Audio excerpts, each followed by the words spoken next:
Mr. Chairman, I can't tell you how grateful I am for this hearing. To me, what's going on in the United States of America is astonishing to me. I think Mr. Boyd is correct. There are legitimate reasons for the safety of incarcerated people to use isolation. It is fundamentally understandable. But what is stunning to me is how widespread putting people in a space the size of a parking space for days and days upon end is a practice that is so Byzantine, so universally condemned by other peer nations, so torturous to individuals. It is stunning to me when I talk to correctional officers, when I talk to inmates, when I talk to families. It is stunning to me that this practice goes on still in our nation at such a widespread level. There is no excuse whatsoever for torturing individuals. And often, this is a case that is accelerated by us, because we are underfunding institutions that could help add to the safety of our correctional officers, safety of inmates, that often solitary is relied on as a practice that is so extremely harmful to human beings and especially so to children. Ms. Peeler, you in your report call it torture. And let's explore that for a second. Is this some kind of left-wing idea that putting people in these spaces is torturous, or is there scientific data, study after study after study, that shows the harm of solitary, under whatever name it's called or euphemism is used? Senator, the torture definition comes from the United Nations, and the reason why the UN Special Rapporteur picked the time of 15 days is because there is a mountain of scientific evidence that shows that after that period of time in solitary confinement, many of the acute symptoms can become irreversible. So again, mountains of scientific evidence. This is not up for debate that it could cause permanent harm to individuals. But what about brains that haven't developed to the point of 25 years old? What about youth brains or adolescent brains? What does it do to children? So, Senator, although I take care of children in the ICU very frequently, I haven't studied solitary confinement specifically, but I will tell you as a pediatrician, the pediatric brain is in constant flux, and it takes a lot of its information from its environment. 19, 20, 21-year-olds? 19, 20, 21-year-olds are still children. They still are developing their frontal lobe, and so if their experience is one of torture... Does it make people, if I'm concerned about the safety of my correctional officers, do people who are in solitary confinement for a month or 2 months, do they come out less dangerous to themselves and others, or more dangerous to themselves and others?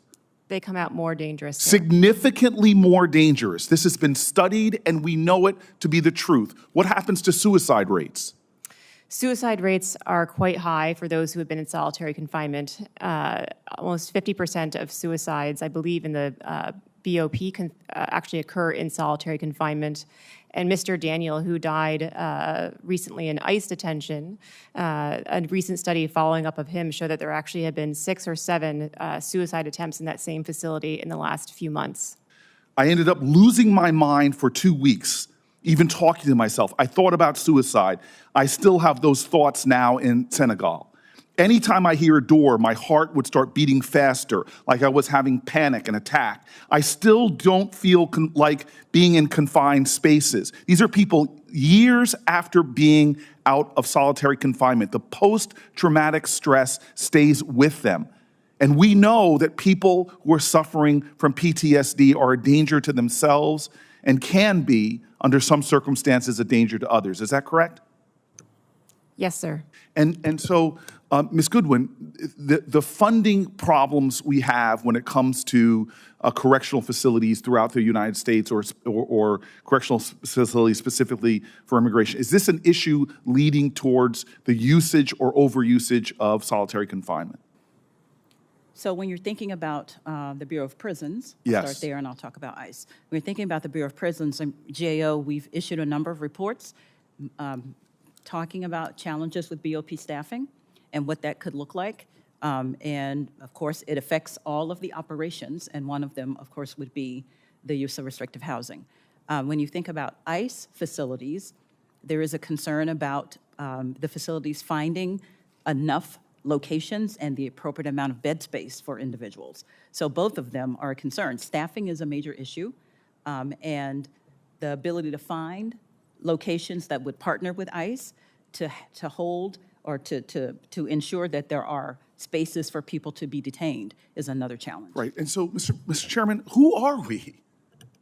We're the United States of America, and we so savagely underfund our prisons. Just in the last budgetary round, we cut funding to our prisons even more, endangering correctional officers, undermining their sworn duty, undermining legislation that we have passed through this body that helps to lower recidivism rates and keep people safer. Our First Step Act, bipartisan, we have undercut it by underfunding the Bureau of Prisons. But what should keep all of us up at night is the fact that every single day there are practices going on in our prisons that our correctional officers don't agree with, that fundamentally amount to the kind of torture that we condemn other nations for doing. This is sick, this is unacceptable, and it's un-American. That this practice goes on widespread, and there are tens of thousands and hundreds of thousands of people who are being permanently affected, and their families are being impacted, and our public safety is being undermined. This is outrageous that we talk about this as an ongoing problem in our country and don't do the common sense things that should get bipartisan support to stop these practices, to support our correctional officers, to keep them safe, to keep our prisons not to be the reflections of the darkest corners of our society, but our prisons should be places that reflect our highest virtues, like redemption, like second chance, like rehabilitation, like public safety. Thank you, Mr. Chairman. Thank you, Senator Booker. I'm fortunate to be chair of this committee. I'm honored with that opportunity.